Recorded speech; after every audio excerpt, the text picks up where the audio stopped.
Hey guys, welcome to our webinar on the #1 online Sunday guest attraction strategy that works for you 24/7. You know me, I'm Steve Parr, director of the Gwinnett Metro Baptist Network, and we want to offer a lot of training opportunities for you live and in person and also via webinar. So I'm going to bring in top leaders to pour into you. And I'm honored today to have Scott Smith from the Georgia Baptist Mission Board. Of course, I worked there for many years. Scott and I are dear friends, worked a long time together. And Scott serves as the online training specialist. And I'd heard him do a presentation a couple years back about online presence with churches. It was just very insightful. He's an expert on this. So I'm the host, but he's going to be the pilot today. So I'm going to be in the passenger seat. And I may interrupt with some questions. I'll be watching your questions also, and I'll catch Scott. So you can put those in the chat box if you have any comments or questions. And again, I hope you enjoy this. And also, if you want the notes, I will email those to you. All you need to do is email me at steve@gmba.org, no matter when you're viewing this. And I'll reply back to you with the notes from this webinar. So what you see on the screen, you don't have to write down, but if it's not on the screen, make yourself a note. Everything written, Scott will give to you. Scott, love you, appreciate you, brother. Welcome today. Welcome to our pastors watching live, those who are watching recorded version later. I love you guys too. Scott, get us kicked off here, brother. Man, it's an honor, Steve. I've worked with you for years, and it's an honor to work with you in this capacity. Excited about not only for you and your move here and your leadership, but also for your guys. Gwinnett Metro Network is really blessed to have you, and the new direction is tremendous. And I know Gwinnett County, where I live, is actually going to be impacted more for Jesus because you're at the helm, and I appreciate all you guys so much and what you stand for in the gospel and what you do. It's an honor to be here today. And I hope that I can give you something that's useful. I believe it will be. I believe hundreds, if not thousands of pastors that have seen this both online and me sharing this live have benefited from this. And I'm going to show you some things that I believe you'll see that not only has it been right on for a number of years, although you may have never seen this presented like this, it's also where things are going to be for a while. I don't know about you, but as fast as things change online, I'm glad to be teaching you something today that's not going to change for a long time. And it's a strategy that you can use. So let me fire up the old PowerPoint here, and we'll get that going real quick. Just bear with me. I want to make sure we are at the top. And so PowerPoint is what we're going to share right now, and you'll be able to see my screen. Just let me know when you see that, Steve. Yes, I got it, Scott. All right, fantastic. So we're looking at this. We're looking at the #1 online Sunday guest attraction strategy, digital specifically Sunday guest attraction strategy that works for you 24/7 without tech overwhelm. One of the great things about the strategy I'm going to show you is that if you don't even like the internet, you can use this strategy because primarily it's about mobilizing your people to get it done. So I'm going to move quick. Steve, you jump in anytime. You're not going to bother me if you interrupt. What you're about to learn, you're about to learn the fastest growing influence on your outreach, both online and offline. It's bigger than Facebook. It's bigger than online ads or any other social media strategy. Also, you're going to learn a simple focus strategy that can and will affect every other method of church marketing and promotion, including word of mouth. This is very focused, very highly, I should say, leveraged. And then, of course, a step-by-step blueprint for what to do now. Now, I'm going to do my best to keep this under an hour and answer any questions, so we're going to move quickly, and I won't belabor any slides that I shouldn't. We're going to keep moving so that you can get the essence of how important this really, really is. Now, who am I? Well, I started a podcast back in 2008 with a man that many of you guys know, Joel Sutherland. He actually worked under Steve here at the convention and hired me before moving on to NAM, and now he's pastoring our fastest growing church in the state. Yes. I learned email marketing and web traffic strategies back in 2008 when we started that podcast. And yeah, it's hard to believe that it was 12 years ago that we did that. Nobody was listening to podcasts back then, and we were trying to podcast. But I learned a lot about internet marketing, and I saw that the church was missing the largest communication shift since the printing press for reaching more people. And so I began to figure out how to parlay those strategies into the world of church for the purpose of evangelism. And so I began creating, tweaking, building a team, rolling out tests and experiments. That ultimately led to my getting hired at the convention because of the skill set that came with that.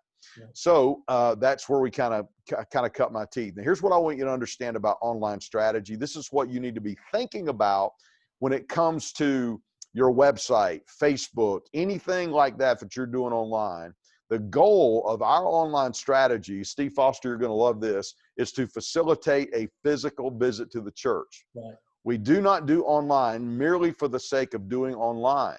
And it's great if they watch us from China, which is hard to do because of the firewall, or Iran or Iraq or Bolivia or South America. It's great when they do, but let's face it, if they see us within driving range online, if they like our Facebook page, if they find us on Google Maps, if they find our website, we want to do something in those places and spaces that motivate them to get in their car and drive to our physical plant, all right? So you say, well, we're in COVID-19. Yes, but you know this is temporary and it's not always going to be this way. We cannot function as a biblical New Testament church if we're not able to gather physically together. You can't lay on hands, you can't do baptisms, you can't do Lord's Supper, there's a lot of things you can't do biblically if we're not gathering together. That's why we greatly await that time, all right? And so have that in mind. We want to facilitate a visit to the local church. I like what Jack Welch said, who was CEO of GE for years, about organizational change. He said, if the rate of change on the outside exceeds the rate of change on the inside, the end is near. So it behooves us to be adaptable as churches. It doesn't mean we change our message. It means we change our methods to adapt to where the culture is so that we can continue to reach people. That's exactly what Paul did with the gospel at Mars Hill. It's no different. So we can't, even though the digital world changes quickly, we've got to stay caught up. You know, it's sad, sometimes we miss it. We actually have a reputation as churches as being behind the times when it comes to digital, when it comes to technology. I had a pastor so excited call me a few months ago. He said, Scott, we're so excited. We finally got an overhead projector in our sanctuary. I said, man, you finally got an overhead projector. I said, how do you like it? He said, well, we love it as a church, but there's one guy that hates it. I said, who's that? He said, the guy that has to flip the transparencies because he can't keep up with the songs. Okay, that's a joke, but nonetheless, it expresses my point. Hey, Scott, I want to say this little leadership tip. I always say, as a leader, you don't have to be tech savvy, but you've got to be tech aware. And if not, you inadvertently, you hurt your own leadership the way, especially younger people see you. So I'm chasing it, but as a leader, you've got to chase technology in today's world. Agreed? Yeah, absolutely. You got to. And so here's relating to what you're saying right now. Somebody asked Wayne Gretzky, the great hockey player, what's the difference between a good hockey player and a great hockey player? He said a good hockey player plays where the puck is, but a great hockey player plays where the puck's going. And so not only is this strategy I'm going to show you where the puck is, but it's also where it's going. So that's the great thing. I'm giving you something that's not going to change for a long time, so you can stay up to date with it. Now, who this is not for, this presentation is not for church leaders who are resistant to change. This presentation is not for church leaders who don't care about the biblical gospel. If you don't care about reaching people for Jesus, this won't matter to you. Also, church leaders who don't take action on actionable outreach strategies, you will not benefit from this. And if you're a church leader who doesn't see opportunity, this is not going to benefit you. But if this is you, then you're going to benefit greatly. Now, we're in a digital disruption stage right now. Old standards of reality have changed. I believe COVID has actually accelerated the process. But if you think about it, Uber's the world's largest taxi company. It has no vehicles. Facebook's the world's largest media owner, most popular media owner. It creates no content. Society One is the fastest growing bank, but has no actual money. Alibaba is the most valuable retailer, has no inventory. Airbnb is the world's largest accommodation provider. It owns no real estate. So here's Netflix. They don't even own any cinemas, but they're the world's largest online movie house. And we could go on and on. These things have changed everything that was standard. That's where we are in history right now. And you're here because you understand this to be the case and you want to be caught up, and that's why you're on this training. Now, there are two main digital leverage points online that create instant goodwill, build social rapport, and spiritual credibility, virtually eliminating, if you understand these, it virtually eliminates skepticism and fear. That's why people don't want to engage church. They're skeptical or they're fearful. Also, emotional distance. Why? Because people have been burned in church. I had a pastor one time tell me, he said, Scott, do you know why people don't come to church anymore? I said, why? He said, because they've been. Wow. They've got bad experiences, some of them, lingering clouds of past church failures. Some of them were on staff and they don't even go anywhere anymore. So we have those kinds of situations. So where do these two digital points where you can build goodwill, build rapport with your prospects and bring them into the doors, where does that happen? 2 points. Number one, first of all, your church website. Now, for years, I ran all over the country saying, hey, get a church website, update your website. If you don't have one, start a church website. And a lot of churches did, and they hadn't changed it since 2005. That's a problem. So one of the great things you've done in your network is you have a brand new website. It's mobile friendly. It's up to popular common standards. That matters. Not only that, but it's also those places that they find before they ever come to your website. All right. You say like what? Well, I'm going to explain it in detail. Now, the paradigm that drives the strategy is Proverbs 22:1. A good name is more desirable than great riches. To be esteemed is better than silver or gold. A good name is better than great riches. To be esteemed by those around you is better than silver or gold. And if you understand that to be true, then you'll see why this works for people, many people that don't even know God. Businesses use this that don't even know God. They understand that this principle is true. All right. The fastest growing influence on your outreach, both pro and con. First of all, understand Google changed the game first. They are innovators and they are standard breakers. They start new trends. Google's the behemoth. Now say, Scott, what do you mean? Well, Google determines what's important online. Why? Because it's still the majority search engine for most people. Now, this is what's happened because of a decision that Google made, right? Does this look familiar? The phone book, what do you do with your yellow pages when you get them now? Chunk them, right? It's recycle bin. Bye, baby, bye. I mean, we don't use them anymore. Now, why is that the case? Because Google replaced the yellow pages. What did they do? They forever tied themselves to your website through its online listing of your church, right? You know that if you go and type Baptist Church, Duluth, Georgia, right, that there's going to be a listing, and that listing is going to have the name, the phone number, and the address, and a map pin of that church where it's located on a map every single time. You can do it for auto repair. You can do it for dentist. You can do it for daycare, all the same, because Google replaced the yellow pages. Now, Google promotes, watch this, your reputation on that listing. Now, hundreds of other sites have followed Google's lead, and we're going to see that today. What do you mean, Scott? 80 million Google Plus pages merged with company websites and reveals the company's reputation. Search for any church name plus the company, or the city rather, reveals their reputation. And it looks like this. This looks familiar, doesn't it? If you were to type this in on any church, you're going to see their review rating, their reputation encapsulated in an emblem related to stars. It's going to be 1, 2, 3, 4, and never more than 5 stars. And with them, they're going to be reviews. You can't miss them.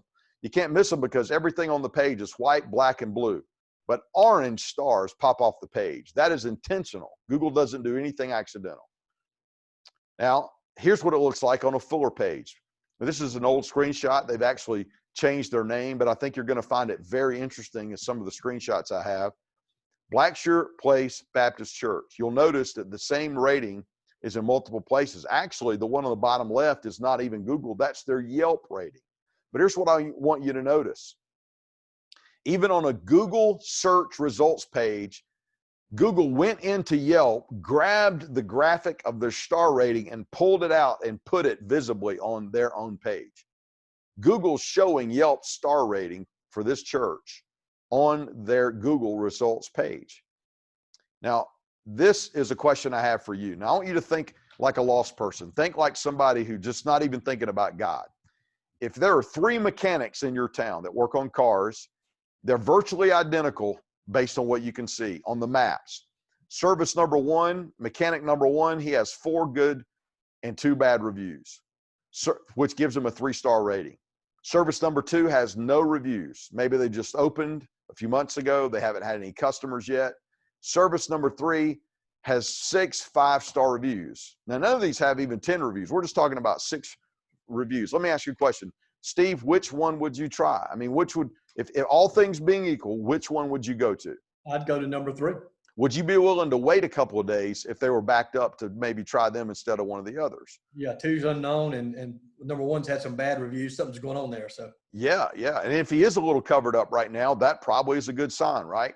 yeah, So obviously, now here's what I want you to understand. The same thing doesn't happen in your mind for church, but it does happen in the mind of your prospect, those you're trying to reach. When it comes to looking for church, church number one, church number two, church number three. Church number three wins the day. Now here's what you need to know. Church number three may not have the best kids program. Church number three may not have the biggest choir. Church number three may not have the newest facilities, but they win the attention because of the star rating. I'm telling you, church number one may be the mega church in town. But the fact of the matter is, listen, not only that, I'll go a step further. Church number one might be the one that ranks first on Google for Baptist church, city, and state. But church number three will win the day, even if they're not number one on Google. Because for years we talked about, how do you be number one on Google? How do you be number one? I had guys ask me, Scott, what do I need to do with my SEO, search engine optimization, so I can be number one on Google? Number one on Google doesn't matter anymore. What matters is who gets the attention, and the guy with the best rating gets the attention, right? And he gets the click. and Scott, let me ask you a question. You may be getting this later, but is it true? The sign out front is what people used to look at, but now people go online before they ever see the sign, and this is their first point of introduction to your church. Yes. In the community. Is that correct? That's right. I put it this way: your front door has moved to online. That is your first impression. And so you want curb appeal? Curb appeal happens online. You know, my wife and I bought a house about 5 years ago. We looked online before we went to the house and did some scouting ahead of time. And I'm finding people doing that about church, especially if they move to a new community or if they're new. Or right now, COVID-19, people are asking questions. Or before they go to church, they'll check online. Is that correct? That's exactly right. That's exactly right. So if they found you online and they watched your sermon, they may have thought you were a decent preacher last Sunday. But if they want to check out your church for a visit, they're going to go look at your reviews. What are other people saying? Not just are you a good preacher, what are other people saying about your church? So that's important. Now, Amazon, eBay, and other consumer sites have trained the public to read and rely on online reviews. That's why 92% of consumers read online reviews. We do. Look, think about it. If you're going to go buy a camera on Amazon, well, you look at which one has the closest to a 5-star rating, right, in your price range. You look at the aggregate, and then if you like it, you really start digging down into the reviews. 97% of 18 to 34-year-olds, that's your millennials, read online reviews to judge all things local. All right. So even if you say, well, the only time I look at reviews is if I'm looking at hotels for an anniversary trip with my wife. Well, that may be the only time you look at reviews, but I'm telling you, millennials are using it all the time. Even where they're going to go out to eat for Friday night, they look at reviews. Now, why are reviews such an increasingly big deal?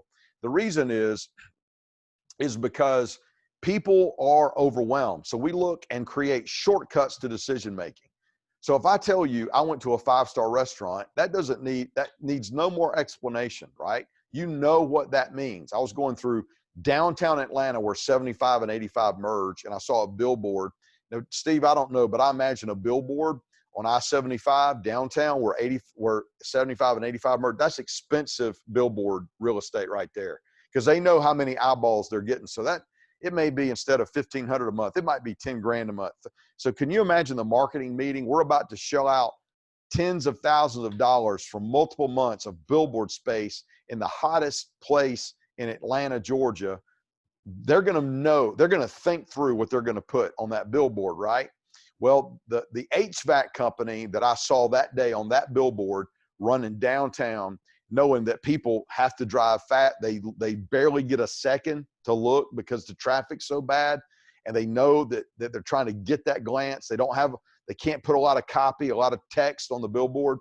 The only thing that was on that billboard was the logo and name of the HVAC company, HVAC air conditioning company, and 5 stars, and it said 5-star service. That was it. So out of everything they could have chosen to put on that billboard, spending what they're spending to be there, they decided the reviews, the rating was the best thing they could put on there. And this is why, right? Now, here's what you need to know when it comes to church. Each month, 18 million people go online looking for a church. Now, that's pretty impressive. A lot of people don't know that that's the case. We think people don't think about church, go to church.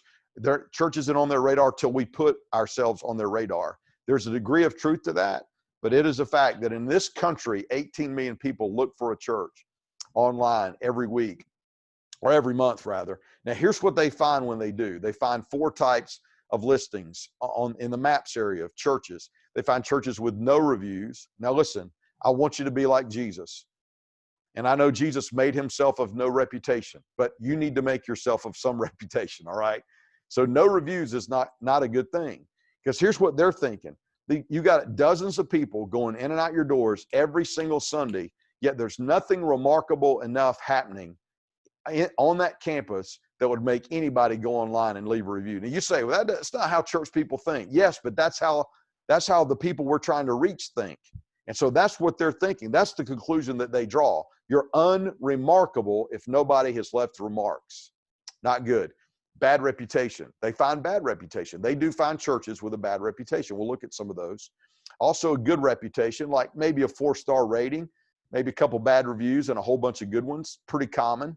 And then a 5-star reputation, where it seems like every time somebody leaves a review, they're leaving a 5-star rating. Now, which church would you visit? Naturally, the 5-star reputation church, right? It does translate into facilitating that visit. We dig down, and every study we look at reinforces the same idea. This is one from 2011 from Nielsen Global Trust. You've heard of Nielsen ratings, right, Steve? Like Nielsen, you know, how many watches so many which TV show has the highest ratings? That's all Nielsen, right? Watch this. Nielsen, in their survey, said, what forms of advertising do you trust completely or somewhat? 92% said recommendations from people I know. Now, that would be Steve looking at me and saying, hey, man, when you're in Lawrenceville, if you want the best barbecue, you need to try this joint over here. Now, I don't live in Lawrenceville. I've not been around Lawrenceville a ton, just a little bit. But that I trust that. If Steve said, if you want good barbecue, here's the place, I would trust that. Don't need to look it up. Don't need to call them. I'd just go. Now, the second to that is consumer opinions posted online. So think about that. Above editorial content, such as a newspaper article, and above branded websites, consumer opinions posted online to the tune of 70% on this rate. Now, think about that. The Atlanta Journal-Constitution could come do an expose, that's the third line there in the yellow, on your church, and that would not be as trusted. Even if it was a favorable article, would not be as trusted as the ratings on your church. That's how powerful these stats are. Even more powerful than emails or anything else. By the way, if you want to make your website even more powerful as a church, what you need to do is you need to take 5-star graphics of 5-star reviewers and the text of their review and put it on the homepage, somewhere on the homepage of your church. So that when they come to your church website, they see those reviews of people. Even better, take their picture and then the 5-star graphic and their statement, put 3 or 4 of those on the homepage of your church, and that is going to win the day. That's going to make your church that much more compelling. Again, everything we do online, including our website, is to facilitate a physical visit to the church. You want them to come to church and hear the gospel and give their heart to Jesus. So how do you attract them to church? Make sure the reviews are out there cranking for you all the time, even on your website. Yet 99% of church websites do not have reviews, do not have testimonials on the homepage of their website. Hey, Scott, quickly, 2 things I want to note here. One is I think we're pretty commonly known that the number one way to get somebody to church is a personal invitation. That's the thing everybody knows. That number 2 is the thing that most pastors don't know, is how critical this online is. And I want to give this caveat also for somebody watching this, and I'm preaching to the choir to most people watching this live. For Scott and I, it's about the gospel. We're not trying to do anything unbiblical. We're trying to say there's things that influence unchurched people who aren't thinking biblically or spiritually, but especially as they're being drawn to the gospel, to look at where might I attend, or if I'm new in the community, where am I going to go to? So just hear our heart here. We're not trying to secularize it. We're trying to, again, do everything we can to get to funnel people towards a hearing of the gospel. Agreed, Scott? Yes, that's right. And I appreciate the spiritual opinion of, look, we know we're not the only gospel preaching church in town. I think, I don't care where they go, just so they go somewhere. Well, I appreciate that, but I don't know about you, but I want them to come to my church. I mean, right? I mean, we're doing things at my church, or you're doing things at your church with intentionality and focus. And you want to say, hey, Why not come to our church? So it's Yeah, okay to be a little bit biblically that's right. selfish. We're You not talking know, about people from other churches. We're talking about new people searching for a church, new in your community or unchurched who are seeking out a church. that's exactly right. That's exactly right. 100%. Absolutely. You want them to do that. So your church can leverage this trend to get more by getting more reviews. Now, let me tell you what is also happening on the other side of this, Steve. This is very important for everybody here to understand, that there are negative reviews going up on churches. And I want you to understand that it doesn't always happen for reasons you think. So here's two for a church in San Diego, California. Now, Duncan Meadows says, great service, not so great people. I felt left out and lack of communication when joining groups. I didn't pick one, I picked several because I like to help others and give my talents. But the people at this church didn't appreciate it. The ministry is only good when Pastor so-and-so on since God told him to lead the church and its people, et cetera, et cetera, et cetera. My point with this Duncan Meadows review is this is someone who got involved with the church and fell out with it, left, and they left a 2-star review. That factors into the average, which is why they have a 3.9 rating. But here's what I want you to notice about the next one. Nina Escobedo, our Christmas Eve experience at this church was very disappointing this year. We've been going for a number of years, but this was not a good year for them. Listen to this. Here's Nina, left a 2-star review. She's not even a member of the church. She rated the entire church off of her experience at one Christmas Eve service, one bad one. Now, as a matter of fact, she probably didn't leave a good review for the last years that she thought was great. She decided on the one year that it was a bad one to leave that review, yet that factors into the average of her. Now, Steve, this is where I get a question. A very common question is, Scott, can you get bad reviews removed on Google? You cannot. You cannot. Now, they can remove them. Duncan Meadows could change his review. Nina could change her review, but I've never found a case when they did it. Now, you can ask them. You can try to contact them. You can reply to them online. But no, typically they won't change it. What you can do is push them down with new good reviews and average your score up. And that's what you need to know. Hey, Okay? Scott, would you also do well to reply to those right under Yes. comment on their comment? Yes. And even apologize. Say, we're so sorry. That's not Yes. typical. And is that a good thing to do? It is a very good thing to do. So you need to claim your church listing, and we can talk about that. Maybe I can do another webinar for you, and we can talk about how to claim and optimize your Google listing. But if you've claimed your listing, you can log into that Google account and you can reply as the church. You can reply to their comment, and even though it doesn't change your score, it does help the viewers of those reviews. Yes. It can give context if somebody's reading it later. Absolutely. What happened, yeah. Very important to do that. Very important to do that. Now, this is a little blurry. I'm sorry, but for some reason, my screen capture was blurry. But here's what I want you to notice. This church here on the second one down, Berean Baptist Church, notice they have a 2.8 star rating, but look at this. 285 reviews, Steve. 285. That's more reviews on one church than I've ever seen. Now watch. Here's what happened to that church. When I clicked on it and I dug down in, and by the way, there's a search I did at the top, Baptist Church, Fayetteville, North Carolina. That's it. When I dug down into their review, I found out that what had happened was the pastor had made the LGBT community very angry with one of his sermons.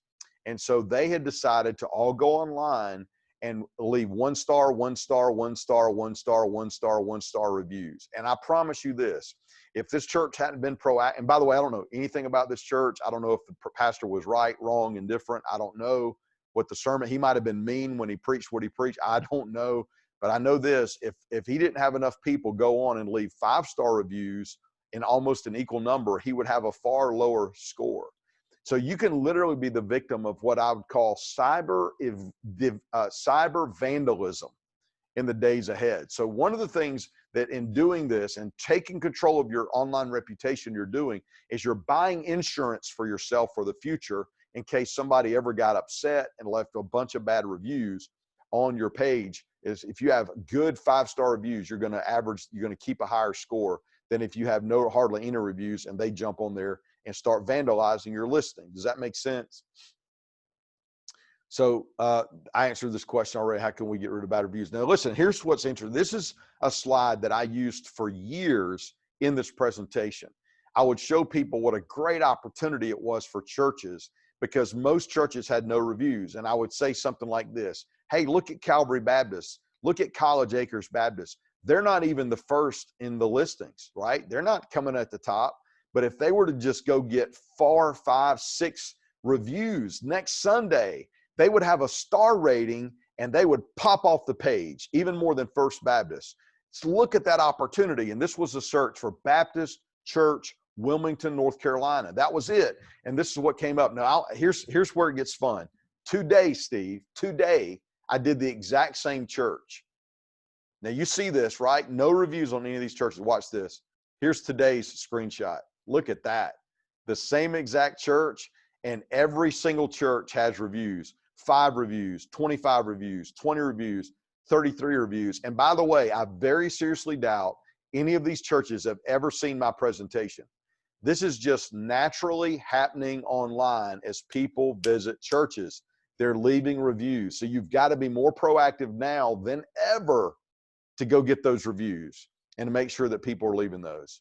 It's not just Google though. It's Yahoo, it's Bing, it's Yellow Pages, it's Manta, it's Local, it's Info, it's Hot Frog, it's yellowbook.com, Yelp, obviously, Yellowbot, City Search. They're all people are able to leave reviews at any of these places. Matter of fact, Facebook is one of them. Look at what Facebook's doing. Facebook, I preached at Roswell Street Baptist Church during a string of Sundays where I was filling in between pastors. And I'd probably say 6 months later, I pull up my phone and it knew that I had been to Roswell Street Baptist Church because of my location, right? My location identification. And it says, help the community by writing a review for Roswell Street Baptist Church. So here's Facebook noting that I've attended, saying, hey, leave a review. All right. Now, what else Facebook is doing? As soon as I left that review, it pulled up 2 other churches and one coffee shop that I had been to in the last 6 months, also asking for reviews. So think about this. Somebody has visited around churches in Gwinnett County. Yours was one of them. So even if they're leaving a review for another church, they might be prompted to leave a review for your church, even after just one visit. And even though that's not enough really to leave an intelligent review, more than likely, they'll still leave a review anyway, even if it's just off one service. That's why every Sunday needs to be game day. We need to treat it with respect, and we need to be on our best first impressions every week. Now look at what Google's doing right here. Google is now showing the Facebook rating on their Google Maps listing. So now they're going to Facebook. That's why Facebook's a great place to get reviews, and because it's also going to show on your Google listing, right?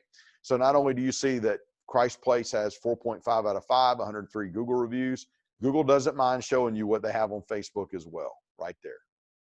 Okay. So driving directions. Scott, real quick too. Yeah. Numbers of reviews matter too, right? If I've got 2 reviews with a 5-star rating, I've got 111 reviews, that's 4.8.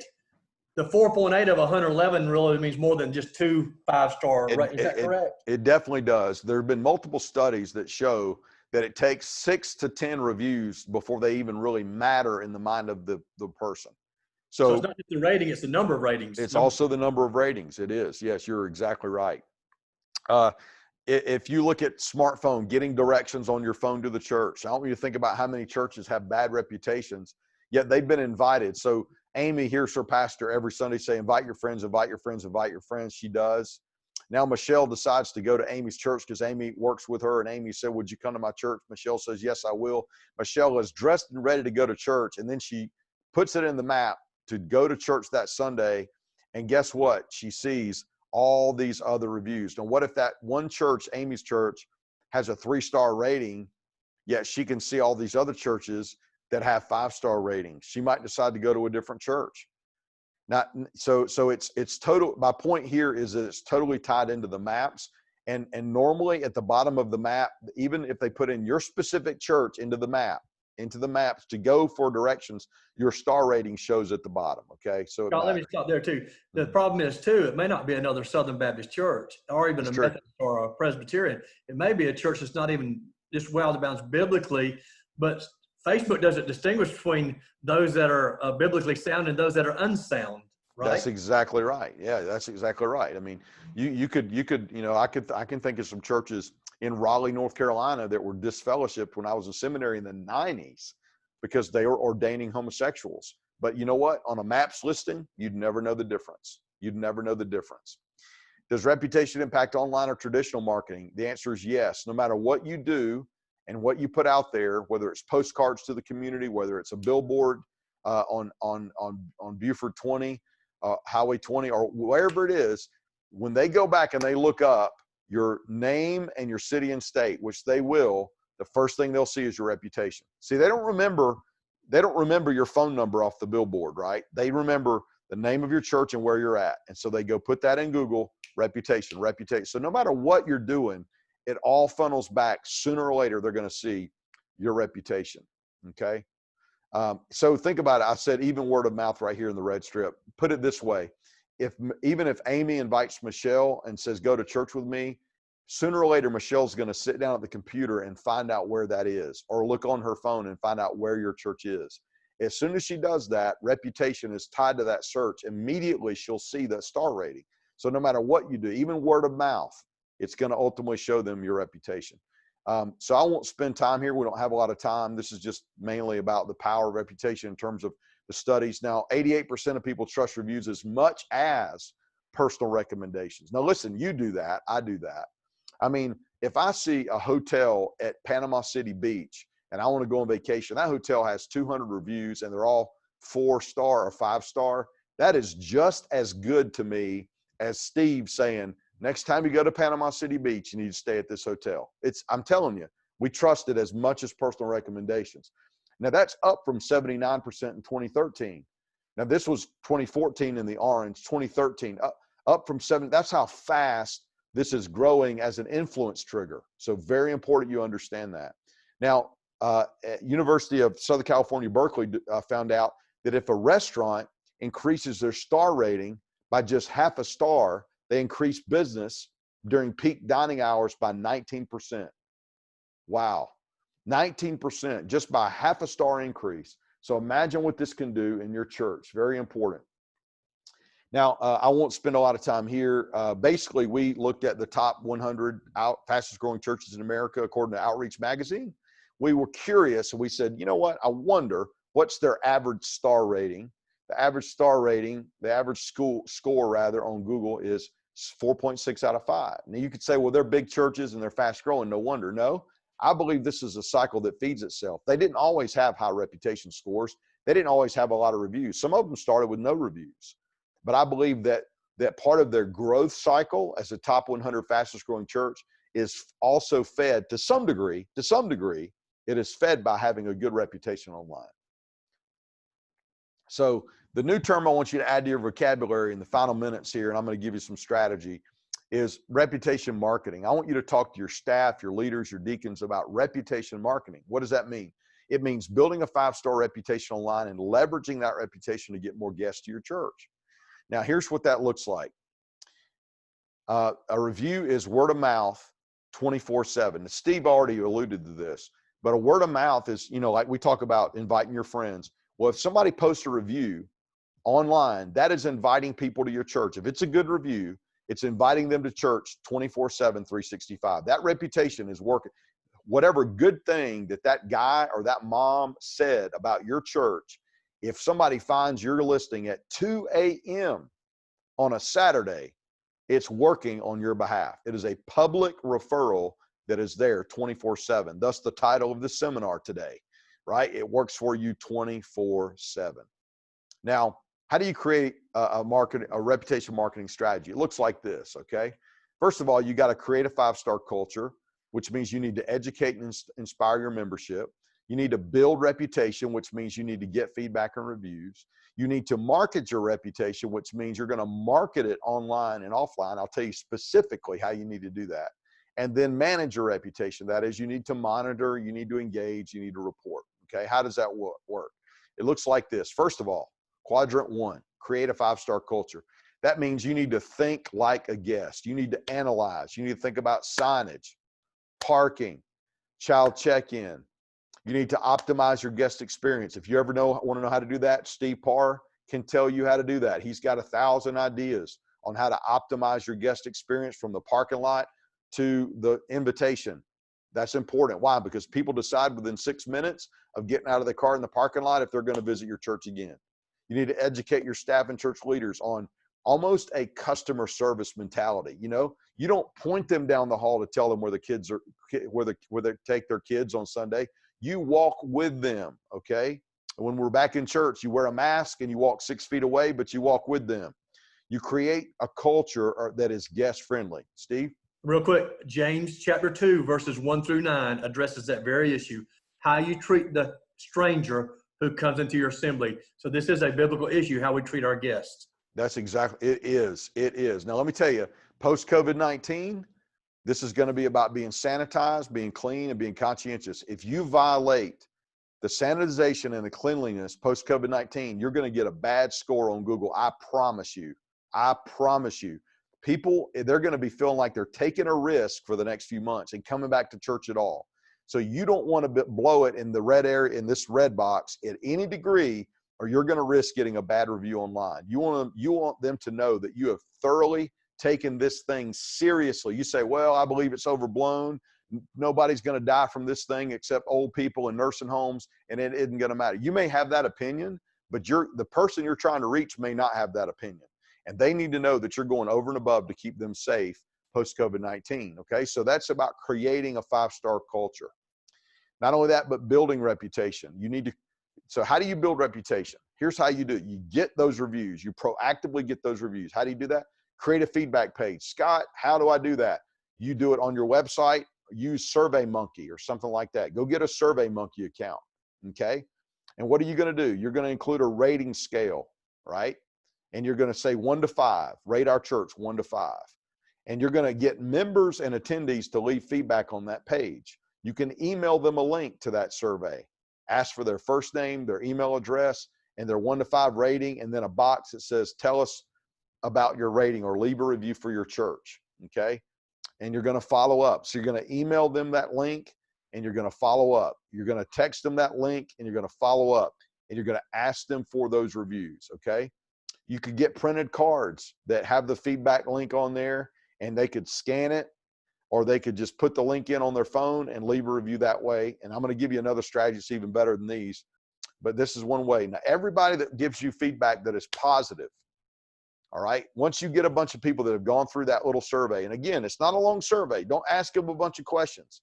Just say, rate our church 1 to 5, 5 being awesome, 1 being not so great, and leave a review in this box. That's it. First name, email address, and then that's it. For everybody that does that, and 1 second, leaves a 4 to 5 star review, or 4 to 5, out of 5 review, email them back and get that rating somewhere online, like Google or Facebook. Steve? Yeah, I just want to affirm, this is not based either on the size of your church. This is a big church strategy. Now, if you've got 12 people, you need to get 6 or 7 of them over time to leave reviews. And you can talk about in a minute when they need to do that. But it's not the size of your church here. If you want to attract people, this is not the only way. This is another way that makes a difference, right? That's exactly right. This is going to reinforce everything else you do with outreach, okay? This will reinforce everything you do with outreach. But we want to proactively, help our members and attendees, even if you have a small church, to go leave that review. Now, you say, Scott, why don't you just send them a link to your Google page, to your Google Maps listing, and let them because I don't know if they're going to leave a 1-star, 2-star, 3-star review, right? The key is having a 5-star reputation. So I want them to leave it on a private page like SurveyMonkey, where I can see who left me a 4 or a 5-star review.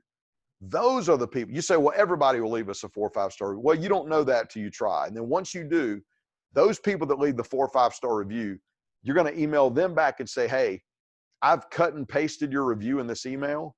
Would you cut and paste this into our Google listing on Google Maps?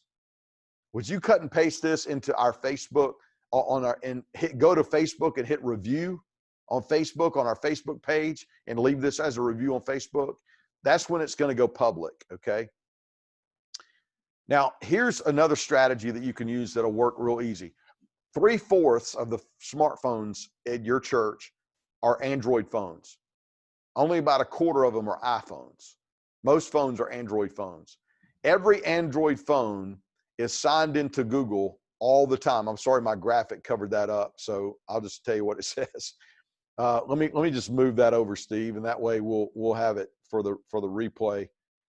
All right, I'm gonna put this right here. Okay, so every phone that's signed into Google, that's an Android phone, is always signed into Google. Okay, they don't have to sign it. They don't have to remember their Gmail address. They don't have to remember their password. They're already signed into Google Maps.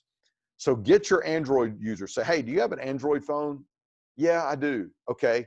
Can you open up your church maps app and find us in the maps? Well, how do you do that? Type in the name of your church, city, and state. All right. Calvary Baptist Church, Sugar Hill, Georgia. Right. You just type it in the maps. There it is. And then you click it, and there's a review button right there. And then you go down here at the bottom, and it has their little profile picture, and it says rate and review, share your experience to help others. And right there, they can leave a 5-star review. Now, here's what I love about it. Usually there's no vetting on Google for that review. See, some reviews don't stick. I'll be honest with you. Some reviews don't stick. People leave a review on Google and they just don't stick. If Google thinks it's spam, or if Google doesn't think it's legitimate, they won't stick. Now, that's rare, but sometimes that's the case. We have found that when people leave a review using their phone on their Maps app, the review sticks every time. It shows up every time. So this is a great quick strategy that you could do with 10, 15, even if you just got 3 or 4 people a week and say, hey, do you have an Android phone? Find us in the Maps app. On the Maps app, again, exactly what they use as a GPS on their phone. Find us in that and leave us a 5-star review. And Scott, they'll do it. Question. So I think I might have heard you say one time, if you send 40, 50, 60 members to do that today, it almost kicks it out like spam. So you need to spread it out over time. If that's, is that true? And what do you need to say about that? Or that's less true now, but it is still true. And I would say play it safe. So you would never turn on a computer in your church and have people line up to leave a review using that same computer. They just, Google will say that's all from the same IP address.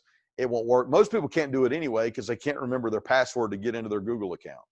And so they can't do that. But most people with an Android phone, it'll work. I think you could do 10 or 20 today and it would still be fine. But I would just do a few a week, and then you'll have more reviews than most churches in your area just by doing that. So you got to get reviews.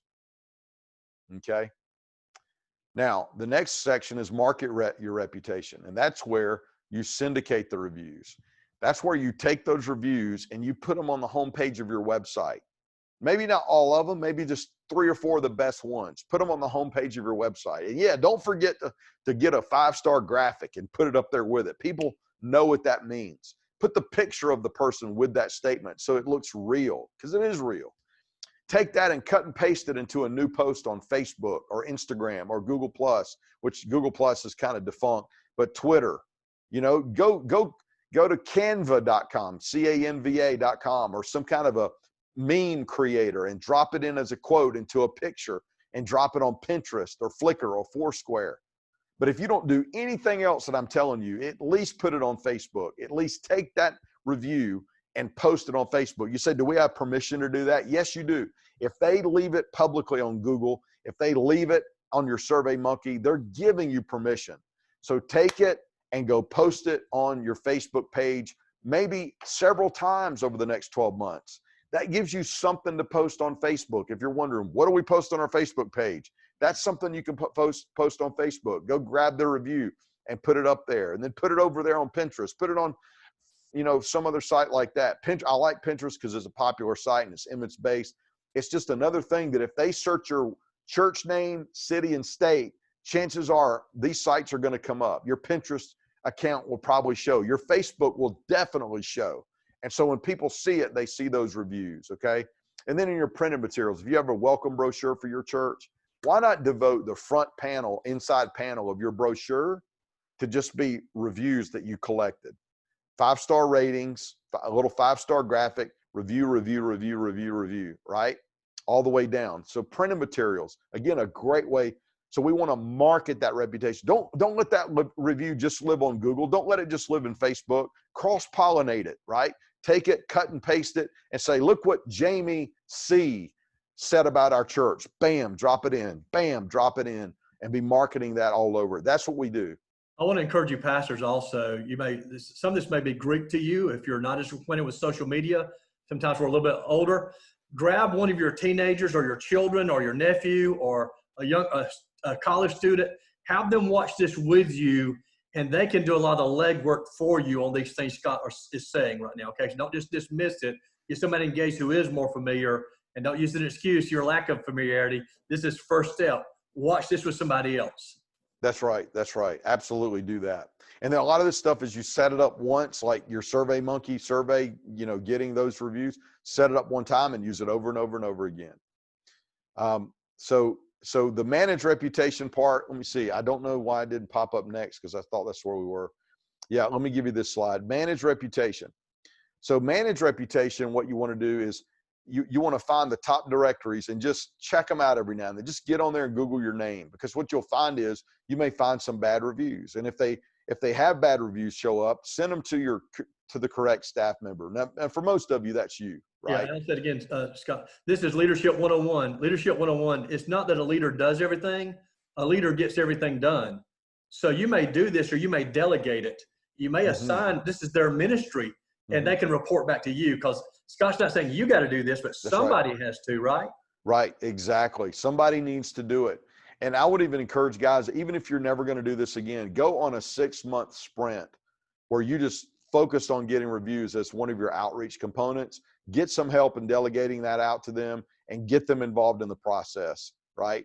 Respond to these things. I'll give you an example. Here's a good example. We talked about responding. New Song Community Church in Oceanside, California. Somebody left them a 1-star review because they said the pastor says Rick Warren is biblically sound, and then they go off on Rick Warren, okay? Well, what happened? Well, response from the owner, that's the church. The church logged in to they claimed their listing, they logged in and they left this response. Now, they left a Christ-like, humble, honest response, okay? And that bodes well. So if somebody gets on here, they can see that Kunta Kinte, whoever that is, was really upset, probably for the wrong reason, and they can see that the pastor or the church spoke for themselves. That goes a long way, and that's why you want to be monitoring. That's why I include this 4th quadrant, very important, manage your reputation. I don't know how many times I've had a pastor attend a seminar like this that I've done, and they call me the next day and say, Scott, we had a negative review, a 1-star review on our listing, and I didn't even know it was there, and it's been there for a year and a half. Now, how in the world can a 1-star, a bad review be on a church listing for a year and a half and the pastor not know it? Here's why. Because the pastor and the church members, they already know what the phone number is. They already know where the church is located. They already know what the website is. We're not the ones looking at this information. That's why we don't find it if we're not checking it. It's our prospects that are seeing it. The people we're trying to reach are the ones that are seeing this information. So you've got to be on top of it, and you've got to decide that you're going to manage your reputation as much as you're going to create a 5-star culture, build a reputation, and market a reputation. So that's really it. These are the steps. And again, we're going to give you the slides and the printouts of those slides. And Steve's made his email available to just reach out to him if you want a copy of these. So we'll deliver these to you, and make sure that you've got a bulleted outline there, just like you just saw, on the steps you need to take to start building a strong online reputation. The bottom line is, start with Google and Facebook. Try to get people, first of all, do a private survey page like Survey Monkey that just asks for that 1 to 5 rating. And I think they allow stars now too, like 1 to 5 stars, and then a little box for review so they can leave the text of their review and their name and their email, so you'll know to contact them later, and get your best reviewers to leave a review on Google and on Facebook for you. If you do that, you're building insurance for the future in case of bad reviews coming in, if somebody ever vandalizes you online. But you're also building an attraction strategy that works 24/7 around the clock, that reinforces every other kind of promotion and marketing that you do as a church, so that we can facilitate more visits to your church on Sundays, especially when we regather again. That is my story, and I'm sticking to it, Steve. That's awesome. Thank you, Scott. I want to wrap this up. Thank everybody for viewing, but I just want to say a couple things real quick. I want to emphasize again, this is not to take away from any spiritual principle or dynamic. We're trying to remove barriers to the gospel, so more people are hearing us preach God's word. That's exactly. More people are responding to the gospel. And this is something you might not have been aware of. That, and I want to say this, if you're an older pastor, I don't want to say what older is, you may think, well, bless God, I don't care about this stuff. Well, listen, you may not. But I'm telling you, younger people, this is the way they think and the way they operate. So we got to be attentive to it.